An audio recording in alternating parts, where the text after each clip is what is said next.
ٹھیک ہے. عربی کے بھی وہ کیونکہ انہوں نے ابتدائی تعلیم جو ہے وہ گھر پر حاصل کی تھی اور اپنے رواج کے مطابق جو گھر پر تعلیم وغیرہ حاصل کی تھی, عربی بھی پڑھی تھی, فارسی بھی پڑھی تھی اور اردو میں بھی مہارت حاصل تھی. جو متروک الفاظ ہو گئے تھے, جن الفاظوں کو ترک کیا گیا تھا, ان متروک الفاظ کا انہوں نے جا بجا استعمال کیا ہے, جو کہ کئی باقی سارے شعراء نے استعمال نہیں کیا ہے. تو استعمال کس نے کیا ہے؟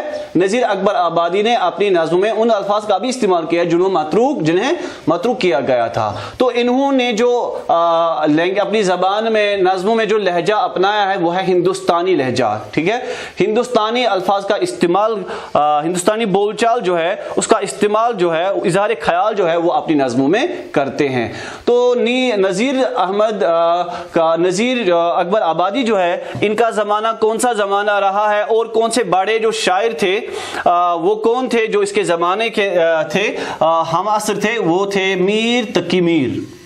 ٹھیک ہے, میر تقی میر جو تھے وہ ان کے ہم عصر تھے, یعنی کہ اس زمانے میں ان کے ساتھ تھے. تو انہیں اس کے ساتھ عوامی شاعر بھی کہا جاتا ہے. عوامی شاعر بھی کیونکہ یہ سادہ زبان کا استعمال کرتے تھے اور ہندی بھاشا کا بھی استعمال کرتے تھے موقع کی مناسبت دیکھ کر, اس لیے ان کو عوامی شاعر کہا جاتا ہے. کیونکہ یہ میلوں میں, تہواروں میں, عید الفطر ہو, دیوالی ہو, رکشا بندھن ہو, ہولی ہو, ان تہواروں کے ساتھ انہیں خاص لگاؤ تھا. کیونکہ ان کے ذہن میں کوئی وہ ملت و مذہب کا کوئی فرق نہیں ہوتا تھا. جس طبقے سے بھی کوئی تعلق رکھتا تھا وہ ان کے ساتھ اٹھتے تھے, بیٹھتے تھے. ٹھیک ہے, ان کے ساتھ جو ان کی نفسیات ہے اس کا مطالعہ کرتے تھے.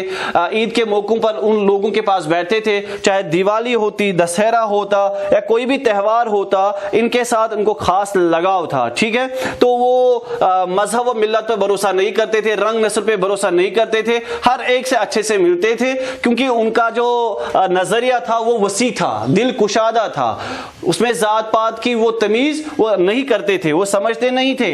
ٹھیک ہے, ان کے یہاں ہر کوئی برابر تھا, اس لیے ان کو کیا بولتے ہیں؟ عوامی شاعر.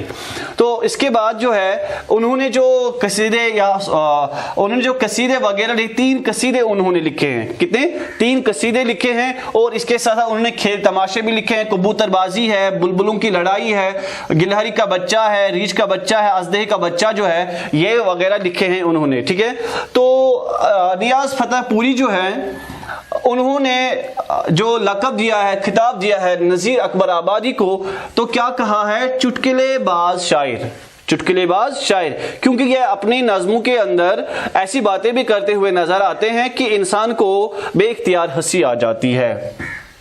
اس کے بعد نذیر جو ہے ان کا جو دماغ ہے کہا جاتا ہے وہ چھوٹا تھا اور تجربہ بھی محدود تھا.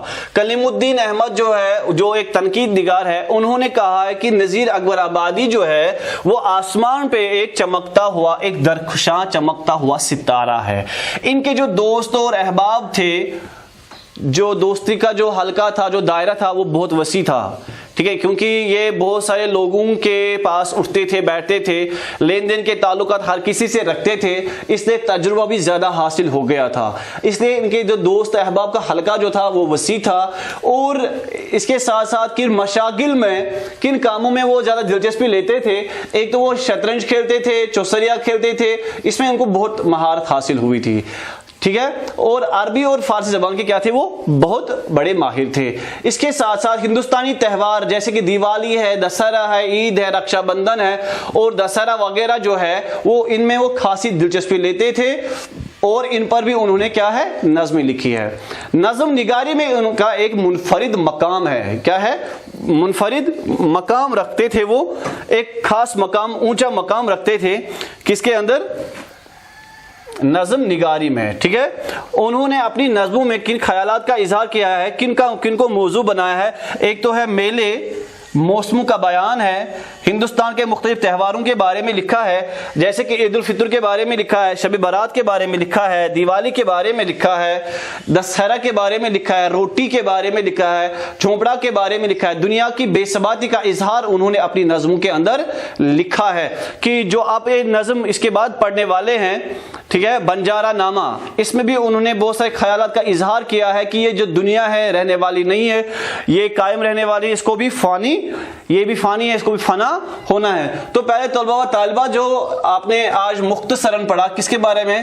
نذیر اکبر آبادی، جنہیں عوامی شاعر کہا جاتا ہے، ان کا اصل میں نام تھا شیخ ولی محمد، تخلص نذیر کرتے تھے، 1740 عیسوی میں دلی میں پیدا ہوئے اور ان کا انتقال 1830 عیسوی میں ہو جاتا ہے۔ ان کی کل عمر جو ہے 90 سال کی عمر ہے، 90 سال کی عمر انہوں نے پائی۔ ان کے والد کا نام تھا شیخ فاروق، اور 1757 عیسوی میں احمد شاہ ابدالی نے جب دہلی پہ حملہ کیا تو وہ اپنی ماں کے ساتھ آگرہ چلے آئے تھے، پھر تاج گنج میں رہنے لگے، اور یہ اپنے والدین کی کیا تھی؟ 13ویں اولاد تھی، اور ان کی جو شادی ہو گئی تھی وہ ادیڑ عمر میں ہو گئی تھی مسمات تہوار النساء بیگم کے ساتھ اور بنت عبد الرحمن چغتائی کے ساتھ، ٹھیک ہے۔ اور ان کے ہاں ایک لڑکا پیدا ہو جاتا ہے جس کا نام ہوتا ہے خلیفہ سید گلزار علی اسیر، اور لڑکی ان کی ہوتی ہے امانی بیگم، امانی بیگم، اور ان کا دماغ چھوٹا مگر تجربہ بھی محدود ہے۔ کلیم الدین احمد نے ان کو کیا کہا؟ آسمان پر ایک درخشاں ستارہ۔ اور دوستو احباب جو حلقہ ان کا تھا وہ بہت بڑے تھے، ٹھیک ہے نا، شطرنج کھیلتے تھے، چوسریا کھیلتے تھے، اس میں بڑی مہارت تھی، اور زیادہ سے زیادہ متروک الفاظ جو ترک کیے گئے الفاظ تھے ان کا استعمال کیا، ہندوستانی لہجہ اپنایا اپنی شاعری کے اندر، اور میر تقی میر ان کے زمانے میں موجود تھے اور انہیں عوامی شاعر کہا جاتا ہے۔ اور انہوں نے قصیدے بھی لکھے ہیں، 3 قصیدے انہوں نے لکھے، کھیل تماشے لکھے ہیں، کبوتر بازی ہے، کیونکہ وہ کبوتر بازی بھی جانتے تھے، کبوتروں کو اڑاتے تھے، یہ فن بھی ان کو آتا تھا۔ اچھا، کبوتر بازی، بلبلوں کی لڑائی، گلہری کا بچہ، ریچھ کا بچہ، یہ سب جو ہے انہوں نے لکھے ہیں، ٹھیک ہے۔ تو پہلے طلبہ آج کے لیے اتنا کافی ہے، امید کرتا ہوں کہ آپ کو یہ سمجھ آیا ہوگا۔ السلام علیکم ورحمۃ اللہ وبرکاتہ۔